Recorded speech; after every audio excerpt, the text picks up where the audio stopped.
Nagluto ko guys. Nagluto ako ng kanin. Kasi ako'y mamalansa maya-maya. Yun. Oh, sinasama ko na yung manok tsaka kuan. Style dito yan. Yung sili. Yan.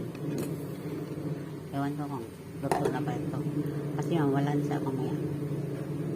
Luto sa kabila. Luto din dito. Yan. Double purpose. Parang hilaw pang kanin. Yan. Yan guys. Dito na naman ako labas.